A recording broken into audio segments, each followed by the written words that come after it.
Nicole here and welcome back for another video. So for today, I decided to make a comparison video and my honest review between Native Camp and ACADSOC. So ayan, ano nga ba yung much better company? And is it okay to work in both ACADSOC and Native Camp at the same time? They are both ESL companies but they are completely different. I also do make videos and vlogs about ACADSOC and Native Camp. So if you wanted to check it out, guys, I will link it down in the description box or I will put it in the cards here. But for today's video, I am going to give a comparison video of both ESL companies. Kung gusto mag-apply or if curious ka lang talaga kung ano yung pinagkaiba nila, so this is a perfect video for you. So if you want to know more, guys, just keep on watching.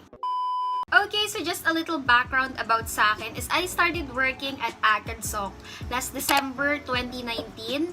And then, kay Native Camp naman is I started working here around April 2020. So, in short, more than 1 year na akong nagtatrabaho in both companies. So, subok ko na silang dalawa. Na-try ko na silang dalawa. And then, makakapagsabi ako dito ng honest opinion and review ko kung ano ba yung difference nilang dalawa.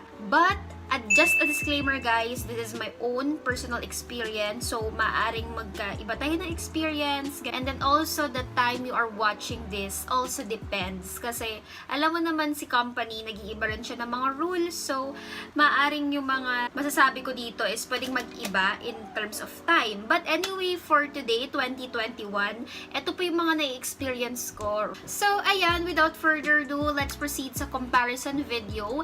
And I will be breaking down this video into 5 parts. So, I'm going to talk about company background, the application process, the mode of lesson, the teaching software plus material, and also yung salary sa last. Let us start with my first point here. So, I am going to talk about the company background. So, this is like just a general comparison with them. So, let's start sa ACADSOC. Ayan. So, ito yung pinakaunang ESL company ko. So, si ACADSOC, this cater Chinese students or mostly Chinese students sila.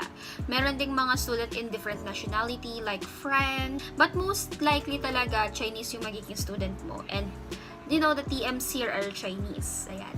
While sa Native Camp naman, this is a Japanese-based company. So, mostly yung mga student mo dito is Japanese and also they cater different nationality. But again, mostly they are Japanese. And also they have different cultures between China and Japan. For me, mas strict nga lang si Japan sa pagdating sa time, sa body movement. While si Chinese naman, hindi naman siya ganun ka-strict sa mga movement mo. Like, naiintindihan nila if late ka. Next naman is the students. So, dito kay ACADSOC, pansin ko, for the past 1 year or more than 1 year na akong nagtuturo dito, mostly na mga students nila is always children or kids. Ayan. So, laging mga bata yung mga matuturuan mo dito. Like, more on visuals than yung mga textbook nila. Like, may pictures ng mga fruit, may mga characters, ganyan. But, 80% is children and there's also 20% adults. Like, meron din namang mga free talk dito, but mas marami pa rin yung kids. Tayo dito kay Native Camp. So, sino ba yung mga students ng Native Camp? Mostly na mga book nila is for adults. So, most likely adults yung magiging student mo. Is ganyan, 20s, 30s, 40s. Unlike kay ACADSOC na puro bata talaga. Mapapaos yung lalamunan mo na puro kids sinuturuan mo. But okay lang din naman siya for yun nga lang, medyo effort lang talaga pag kids. Third, general comparison nila is dito kay ACADSOC, we have tutor managers. Ayun yung pinaka number 1 na pinagkaiba nila. Parang meron kang boss dito kay ACADSOC. Like, ibibigay mo yung schedule, monitor nila if may absence ka, pwede rin nila i-guide ka. But, dito sa pagkakaroon ng tutors manager, parang swertihan sa TM. If maganda yung naging TM mo, if understanding yung TM mo, and swerte mo. And then, pag iba yung TM mo, medyo nakaka-stress. Kasi, napansin ko sa ibang teachers na parang nahihirapan sila sa TM nila. Nila naiintindihan yung ibang tutors. Unlike dito kay Native Camp Girl, wala talaga siyang mga TM or everything. So, parang hawak mo buong time mo. So, second comparison naman nila is the application process.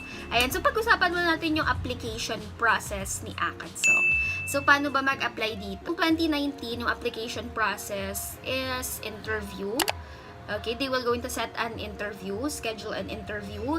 Next is meron tayong training. So this training will last around 3 to 4 hours. Basta matagal siya. Because dito sa training na to, 1-day training lang siya. Pero dito nasasabihin sa'yo lahat na kailangan mong malaman. Like simula sa mga teaching tools, teaching materials na gagamitin, hanggang sa tips kung paano ka magtuturo. Para sa akin, okay yung training kasi for me as a newbie, as a undergraduate or still studying, is malaking tulong yung training sa akin. Like, it helped me turo. And then lastly, demo lesson. So, eto na yung last step ng application process. Once na napasa mo tong demo lesson, is hired ka na. Ayan. So, dito sa demo lesson, ipapakita mo na yung sample lesson mo. And then, lastly is, eto na, pasado ka na to if you're answering course materials. So, mag-answer ka rin ng TESOL exam. Etong TESOL exam, it's like an exam na magkakaroon ka ng certificate for you to be able to teach English on a second language. So, parang qualified certificate to if you want to teach abroad. Pwede mo rin siya gamitin. Ayan. So, overall, mapapansin nyo kay ACADSOC, sobrang daming proseso. Schedule ka sa gantong araw, 4 hours na training, then medyo complicated yung application process niya. Unlike naman dito kay Native Camp, sobrang dali ng application process. Pwede mo siyang tapusin ng isang araw, girl. Like, ganun siya kadali. Wala siyang training. Manonood ka lang ng video or tips kung paano mo gagawin yung mga lesson. The application process here, merong APT, English Proficiency Test. Magsasagot ka lang dito around 40 items, like may grammars, sentences, ganyan. And then next naman is merong system check. Etong system check, real time din siya. You're just going to wait for an admin to enter. And then, dun mo ipapakita kung okay ba yung equipments mo, okay ba yung background mo, yung teaching environment mo. Ayan. So, real time din sasabihin if okay na ba yung environment mo. Next is parang manonood ka ng video. This is like the training ni ACADSOC. Kung kay ACADSOC 4 hours, dito manonood ka lang ng video and then you're ready for the demo lesson. So, pwede mo siya as in tapusin ng isang araw.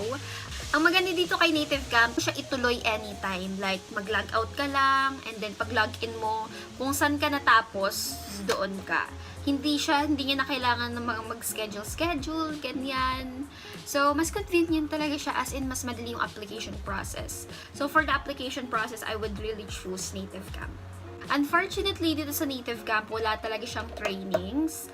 Like, pag-aaralan mo siya based on the video that you are going to watch. Ayan, so proceed naman tayo sa third point. This is the mode of lesson. So, magkaiba yung lesson nila, kung paano ka mag-conduct ng lesson. So, sa ACADSOC, they are actually having like a booking system. So, I think if ESL teacher ka, familiar ka na sa booking system. This is when you open a time na available ka and then the students can book or reserve a lesson with you. So, ganun lang siya.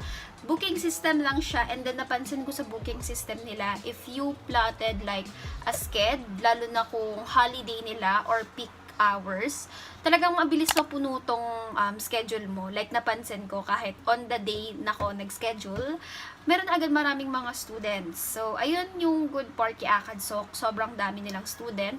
Ang alam ko kasi, or narinig ko, parang ACADSOC yung isa sa pinakamurang ESL company sa China. Kaming gustong mahasa sa English speaking skills nila. So, they are actually having lots of students here, lalo na pag-book. Well, sa Native Camp naman, marami rin silang students. Unfortunately, konti lang, napansin ko, konti lang yung book lesson nila.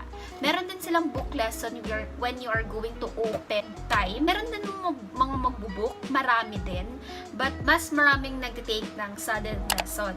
So, dalawa po yung mode of lesson nila. Merong book lesson and sudden lesson. So, sa book lesson, kagaya nung sa ACADSOC, you're going to open like a time and then the student will reserve it.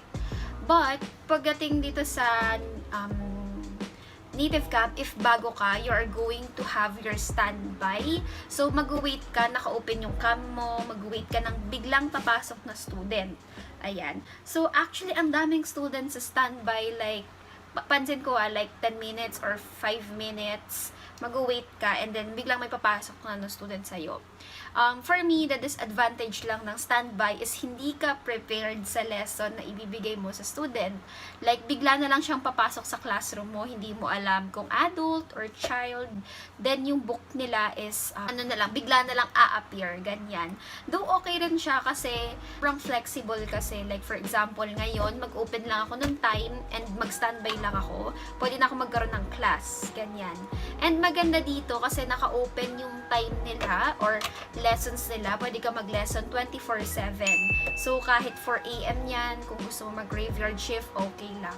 Kasi meron ding mga students na nakatira from a different country. Pero Japanese pa rin, ang alam ko. But dito kay ACADSOC, titigil lang siya hanggang 11 PM. Kasi parehas lang yung time ng Beijing time and then dito time sa Philippines. If 6 PM dito, 6 PM din sa China. So, if nag-open ka ng schedule ng 4 AM, walang magbubook yan. So, ayun yung pinagkaiba nila. Ayan. So, let's proceed naman sa fourth comparison point ko. Sa fourth part naman is yung teaching materials and teaching software. So, start muna tayo sa teaching software ni ACADSOC. Ayan, medyo nasistress ako dito.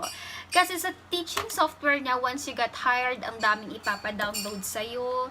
Like, dalawa kasi yung classroom or software na ginagamit dito. Meron kaming A-classroom and class in, ganyan. And then, napansin ko kasi dito, like, laging may update, lagi na lang merong problema sa software. Yan, based on my more than 1 year experience ko, ACADSOC. Like, ang daming mga kailangan, ganyan, kailangan i-download, kailangan i-update. And then, sobrang hassle niya. Like, for example, meron ka ng class 30 minutes before that, tapos biglang mag-a-update yung class in. So, hassle siya kasi ida-download mo pa, kailangan compatible pa yung computer mo in that software. Kailangan apps siya mula sa tutor system, sa classroom, basta lahat, and papalit-palit ka pa ng classroom. So, ayun, medyo ano siya sa software. Though, nasanay na lang talaga ako. Kasi marami na akong regular student dito kay ACADSOC. Dito naman kay Native Cam, sobrang natutuwa ako kasi browser lang siya. Browser lang dito. Lahat mula sa classroom, tutor system, ganyan. Wala kang magiging problema. Wala nang update keme. Ganyan. Though, medyo simple lang kasi yung ano nila, yung style nila. While dito kay ACADSOC, sobrang daming like pictures, interactive din yung mga PowerPoint. Pwede manood ng video si student, kumanta, mag-drawing, ganyan. Kasi nga, ano siya, parang more on visuals kasi. Yan, which leads to my next point, kung ano nga ba yung mga teaching materials nila. So, both of the company, guys, ACADSOC and Native Camp, both of them, they are going to provide the materials. Ayan. Feeling ko most of the ESL companies ganun. Like, wala ka nang kailangan i-prepare na PowerPoint or PDF, ganyan. So, sila na magpro-provide. Ang napansin ko lang talaga dito kay ACADSOC, since most ng mga students nila is kids, mga libro nila is laging may pictures, laging may songs, may videos, ayan. So, effort ka kasi kakanta ka rin, papakita mo yung mga pictures. So, masaya siya gamitin for me. Like, na-enjoy ko rin kasi may mga puzzles, may EBD file, may mga kanta, ganyan. While dito naman kay Native Camp, parang sobrang formal nung mga teaching materials. Para lang siyang naka-paper, naka-PDF lang siya. Meron silang script, lalo na if beginner ka. Pero kasi hindi ko na nagagamit yung script. Mas nalilito kasi ako para sa akin yung script. Niyang sundin, like, minsan kasi impromptu ako magturo. Ayan, so para sa akin talaga, isa sa pinaka malaking adjustment ko na ginawa or sinunod dito sa dalawang company na to is yung teaching materials niya. Kasi si ACADSOC, more on visual siya.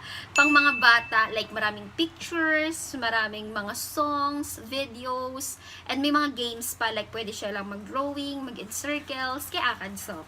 But dito naman kay Native Camp, more on formal yung mga teaching materials nila.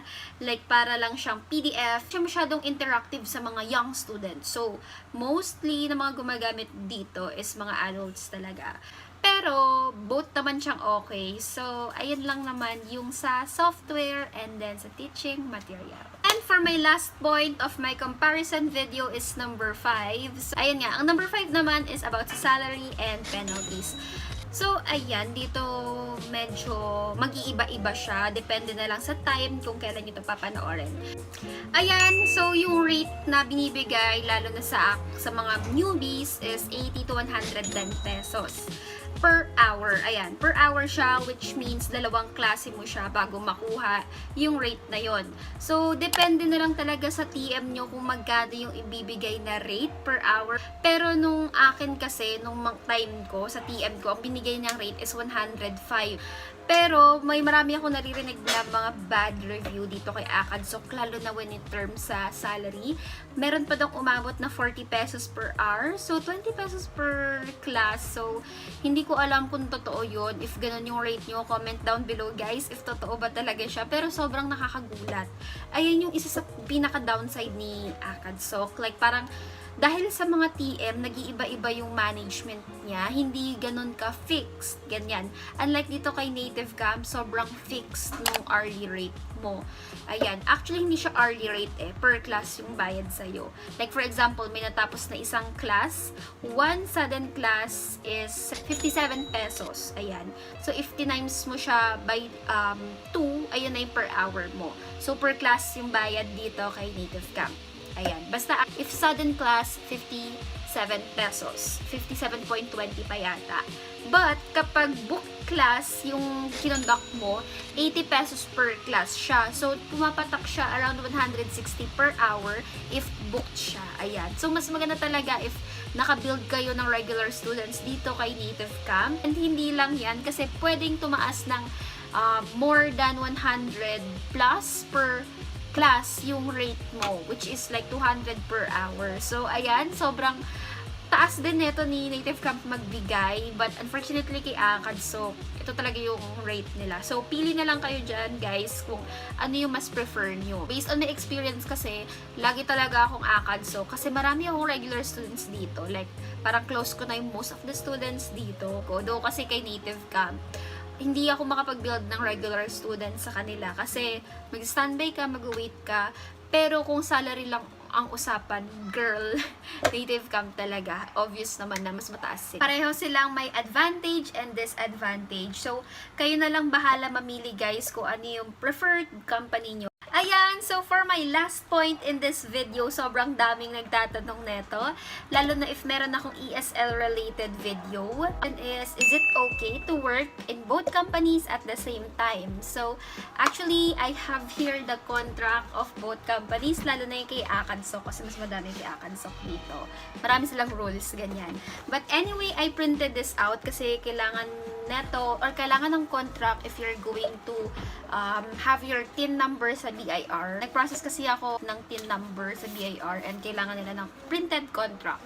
So, ayan. And then, nandito sa contract na to, siguro i-flash ko na lang sa screen yung part lang naman ng sasabihin ko ngayon. As such, not limited to, ayan, nandito yung mga company na hindi mo pwedeng pag-workan. And sabi dito sa dulo, any other English training entity catering Chinese market including any place in mainland China, Hong Kong, Macau, or Taiwan is not allowed. So, meaning, if ACADSOC teacher ka, tutor ka sa ibang company, if yung company na yun is nag-cater ng Chinese students from mainland China, Macau, Taiwan, or Hong Kong is not allowed. Ayan.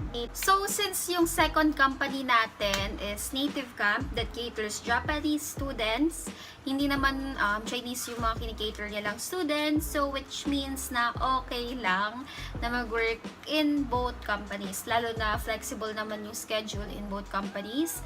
You can actually choose your break, so hindi naman siya ganun ka-hassle, ganyan. So anyway, ayun lang naman lahat ng masasabi ko in this video. So ayun guys, that will be the end of this video. Thank you so much for watching and I hope to see you again next time. If you have more requests, just comment down below. Goodbye guys! Thank you so much!